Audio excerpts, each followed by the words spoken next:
নমস্কার বন্ধুরা, আমি কোজাগরি আবারও চলে এসেছি তোমাদের সামনে একটা ভিডিও উপস্থাপন করতে। আজ যে তথ্য সংগ্রহ করে আমি তোমাদের সাথে উপস্থাপন করতে চলেছি বা তোমাদের সাথে শেয়ার করতে চলেছি, এটি একটি অত্যন্ত গোপন তথ্য। আর জ্যোতিষশাস্ত্রে এই তথ্যের কথা অনেক প্রাচীনকাল থেকেই বলা হয়েছে।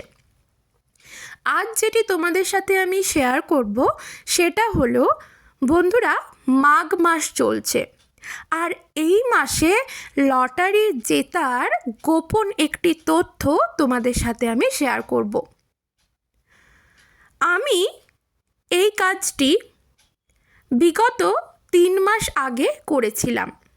আমি হাতে নাতে ফলপ্রদায়ী হয়েছি, ফললাভ করেছি শুধুমাত্র পরীক্ষা করার জন্য যে এই ক্রিয়াটি করে কি ফললাভ করা যায়।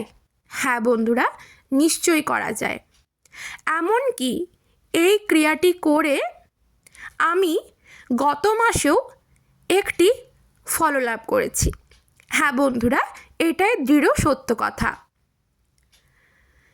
বন্ধুরা, কথায় আছে, বিশ্বাসে মিলায় বস্তু, তর্কে বহুদূর। তাই তর্ক বিতর্কে না গিয়ে যদি এই ক্রিয়াটি মনে পজিটিভিটি আর ভগবানের ওপর আস্থা বিশ্বাস রেখে এই টোটকা উপাচারটি যদি সম্পন্ন করতে পারো, হাতে নাতে ফললাভ করবে। কি সেই টোটকা উপাচার অবশ্যই তোমাদের সাথে শেয়ার করব। তবে চলো তার আগে একটু ইন্ট্রোটা দিয়ে ফেলি। বন্ধুরা, আমি ওমের মা চ্যানেলে তোমাদের আবারও সুস্বাগতম। আশা করি সকলে খুব ভালো আছো, সুস্থ আছো। আমিও ভালো আছি। বন্ধুরা, মাঘ মাস পড়ে গেছে। এই মাসে এই লটারি কাটার একটি গোপন তথ্য বা টোটকা ক্রিয়া তোমাদের সাথে আমি শেয়ার করতে চলেছি। বন্ধুরা, টাকা পয়সা কম বেশি সকলেরই থাকে। কারোর কম থাকে, কারোর বেশি থাকে। যার কাছে খুবই কম থাকে তার তো ইচ্ছা হয়েই থাকে যে একবার লটারি কেটে দেখলে কি হয়, কেমনই বা হয়, আমি কি জিততে পারবো। আর যার কাছে টাকা আছে তারও কিন্তু সেই ব্যক্তি বা মহিলারও কিন্তু ইচ্ছে হয় লটারি কাটে দেখব, যদি ফলপ্রদায়ী হই, যদি মা লক্ষ্মীর কৃপা হয়। এমন চিন্তা ভাবনা কিন্তু কম বেশি প্রায় প্রতিটি মানুষের মনের মধ্যেই হয়ে থাকে। ঠিক এমনটাই আমার মনের মধ্যেও মাঝে মধ্যে হয়। তোমাদেরকে তো প্রথমে আগেই বললাম যে বিগত 3 মাস আগে আমি এই ক্রিয়াটি করেছিলাম, ফললাভ করেছি। এমনকি গত মাসে অর্থাৎ পৌষ মাস যখন চলছিল তখনও এই ক্রিয়াটি আমি করেছিলাম, হাতে নাতে ফললাভ করেছি। হ্যাঁ বন্ধুরা, তবে ওই যে বললাম, যে কোনো টোটকা উপাচার করার আগে মনের মধ্যে পজিটিভিটি রাখতে হবে আর ভগবানের ওপর আস্থা বিশ্বাস রাখতে হবে, তাহলেই তুমি ফলপ্রদায়ী হবে। আর যে কোনো কর্ম করার আগে অবশ্যই মনের মধ্যে তোমার ধৈর্য আনতে হবে। ধৈর্যশীল যদি হয়ে তুমি কোনো কর্ম করো, সেই কর্মের ফল অবশ্যই তুমি লাভ করবে। এটা দৃঢ় সত্য কথা। আর যতটুকু পাবার ভগবান তোমাকে ততটুকুই দেবেন, এটাও তেমনই সত্য কথা। বন্ধুরা, আমি যে উপাচার ক্রিয়াগুলি তোমাদের সাথে শেয়ার করব, এইগুলি বহু প্রাচীন কাল থেকেই জ্যোতিষশাস্ত্রে বলা আছে। এমনই গোপন তথ্য যা তোমাদের সাথে শেয়ার করব। তাই পুরো ভিডিওটি স্কিপ না করে দেখে যাও। আশা করি ফললাভ করবে। আমি উপকৃত হয়েছি মানে তোমরাও হবে। মা লক্ষ্মীর কৃপা লাভ করবে, মা ধনলক্ষ্মীর কৃপা লাভ করবে।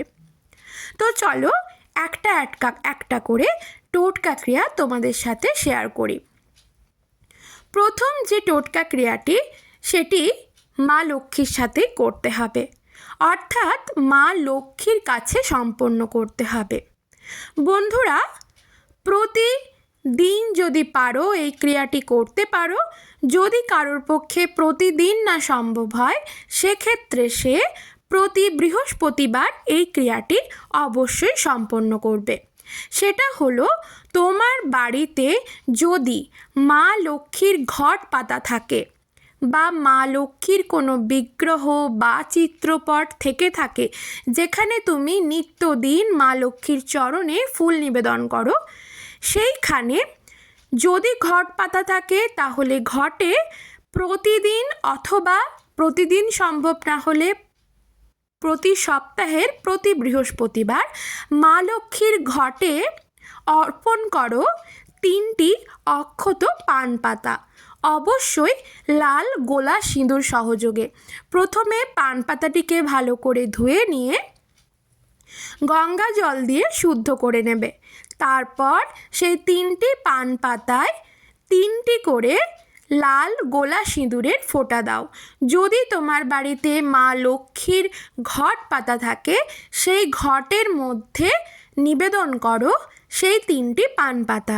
যদি ঘট না থেকে থাকে, ঘট পাতা না থাকে, যেখানে তুমি মা লক্ষ্মীকে পুজো করো, তাহলে মা লক্ষ্মীর চরণে অর্পণ করো 3টি পান পাতা। আর যদি তোমার বাড়িতে মা লক্ষ্মীর পুজো না করো, আশা করি সকলের বাড়িতেই মা লক্ষ্মী দেবীর পুজো হয়ে থাকে। যদি কারোর বাড়িতে না হয়ে থাকে, তবে সেক্ষেত্রে আমি বলবো যে কোনো লক্ষ্মীনারায়ণের মন্দিরে গিয়ে মা লক্ষ্মীর চরণে নিবেদন করো 3টি অক্ষত পান পাতা। প্রতি বৃহস্পতিবার নিবেদন করো। তুমি দেখবে যেই মাসে যেদিন তোমার ইচ্ছে হবে সেই দিনই তুমি লটারি কাটতে যাও, তুমি ফললাভ করবে। তবে মনে পজিটিভিটি রেখে ক্রিয়াটি করবে। মায়ের ঘটে বা মায়ের চরণে 3টি পান পাতা নিবেদন করার সময় মনে মনে মায়ের কাছে তুমি এটাই বলবে, মা, আমি জানি তুমি আমার ক্রিয়া সম্পন্ন করে দিয়েছো, তুমি আমাকে ফললাভ করিয়েছ, আমি ফললাভ করেছি। তোমার কৃপা যেন, কৃপা দৃষ্টি আমার উপর চিরকাল বর্ষাক। এটা মনের মধ্যে রেখে ক্রিয়াটি করবে, দেখবে ফললাভ করবে, মা ধনলক্ষ্মীর কৃপা লাভ করবে। 2 নম্বর যেটা, সেটা হলো প্রতি শনিবার তুমি একটি কালো কুকুরকে খাওয়াও এবং সেই কুকুরটি যখন খাবে, সেই কালো কুকুরের কপালে গোলা হলুদ, অর্থাৎ গুঁড়ো হলুদকে সর্ষের তেল দিয়ে গুলে যে টিকা তৈরি করা হয়, সেই হলুদের টিকা লাগিয়ে দাও কুকুরের কপালে। এমনিতেই জ্যোতিষশাস্ত্রে বলা আছে, কালো কুকুরকে খাওয়ালে ভাগ্যচক্রে তোমার যদি কোনো দোষ থেকে থাকে সেই দোষ কেটে যায়। তাছাড়া আর্থিক উন্নতিও ভীষণভাবে লাভ করা যায়। তাই বন্ধুরা, জ্যোতিষশাস্ত্র কিন্তু এই কথা অক্ষরে অক্ষরে বলা আছে। কালো কুকুরকে যদি তুমি দেখতে পাও, তাহলে সেই কুকুরকে ডেকে তাকে বাসি খাবার খাওয়াবে না। তাকে তুমি একটা 5 টাকার বিস্কুটের প্যাকেট কিনে খাওয়াতে পারো, বা একটা ব্রেড কিনেও তাকে ছিঁড়ে ছিঁড়ে খাওয়াতে পারো। সব থেকে ভালো হয় যদি হাতে গড়া রুটি খাওয়াতে পারো, এবং সে যখন খাবে তোমার মনস্কামনা জানাতে জানাতে তার কপালে গোলা হলুদের টিকা লাগাও, দেখবে তোমার আর্থিক উন্নতি ঘটবে। এই গেল 2টা টোটকা উপাচার। এরপর 3 নম্বর যে টোটকা উপাচার, সেটা হলো, আমরা সকলেই জানি গণেশজি অর্থাৎ সিদ্ধিদাতার বুদ্ধির দেবতা, অর্থের দেবতা, তার প্রচুর বুদ্ধি। তাই বন্ধুরা, তার মতো বুদ্ধি লাভ করার জন্য এবং তার কৃপা লাভ করার জন্য, তার কৃপার দ্বারা যাতে তোমার আর্থিক উন্নতি ঘটে, তুমি যাতে প্রচুর পরিমাণে অর্থ লাভ করতে পারো, সেই জন্য প্রতি বুধবার, এই মাঘ মাস থেকে শুরু করে ফেলো, প্রতি বুধবার গণেশজিকে তার পছন্দের লাড্ডু নিবেদন করো। তোমার বাড়িতে যদি গণেশজির কোনো চিত্রপট বা বিগ্রহ বা ফটো থেকে থাকে, সেখানেও তুমি তাকে নিবেদন করতে পারো, বা যে কোনো মন্দিরে যেখানে গণেশজি প্রতিষ্ঠিত আছে সেখানে গিয়েও এই ক্রিয়াটি করতে পারো। হাতে নাতে ফললাভ করবে বন্ধুরা, প্রচুর অর্থ লাভ করবে।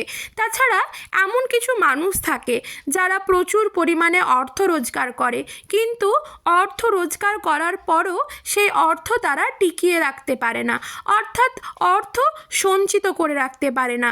কোনো না কোনো বিশেষ কারণের জন্য সেই অর্থ বের করতে হয় সেই সঞ্চিত ভাণ্ডার থেকে। তাই বন্ধুরা, যদি এই ক্রিয়াটি করতে পারো, হাতে নাতে ফললাভ করবে। এবং যারা লটারি কাটার জন্য উদ্বিগ্ন হয়ে আছো, যাদের ইচ্ছে আমি লটারি কাটবো, আমি যদি অন্য মানুষের মতো পাই, তাহলে তারা কিন্তু এই ক্রিয়াটি করে দেখতে পারো, হাতে নাতে ফললাভ করবে। বন্ধুরা, আমি নিজে উপকৃত হয়েছি, তাই তোমাদের সাথেও শেয়ার করলাম। এই তো গেল 3টে টোটকা উপাচার।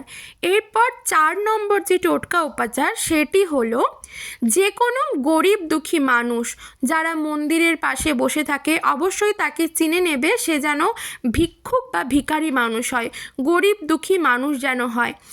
তাকে পারলে প্রতিদিন করতে পারো, বা যে কোনো বৃহস্পতিবার বা শুক্রবার তাকে মসুর ডাল দান করো, এবং তার সাথে হয় 10 টাকা, না হয় 5 টাকা, তোমার ইচ্ছে মতো টাকা দাও। দেখবে তার দ্বারা তুমি যে আশীর্বাদ পাবে, এবং তাকে বলবে তার হাত যেন তোমার মাথায় একটু ঠেকিয়ে দেন, তিনি যেন তোমায় একটু আশীর্বাদ করেন। তুমি দেখবে ভীষণভাবে উপকৃত হবে। এবং সর্বশেষ 5 নম্বর যে টোটকা ক্রিয়া, সেটা হলো পাকুড় গাছ। হ্যাঁ বন্ধুরা, ঠিকই শুনেছ, পাকুড় গাছে তোমাকে শনিবার দিন নিমন্ত্রণ জানিয়ে আসতে হবে, এবং রবিবার দিন যে পাকুড় গাছের শিকড়টি অল্প করে একটু কেটে নিয়ে আসবে। নিয়ে এসে তুমি মেয়ে হও অথবা ছেলে, অর্থাৎ মহিলা পুরুষ যেই হও না কেন, তার ডান হাতে সেই মূলটি তুমি শিকড়টি ধারণ করো। হাতে নাতে ফললাভ করবে, আর্থিক উন্নতি ঘটবে। ক্রিয়াটি করে দেখো, ফললাভ করবে। সকলে ভালো থেকো।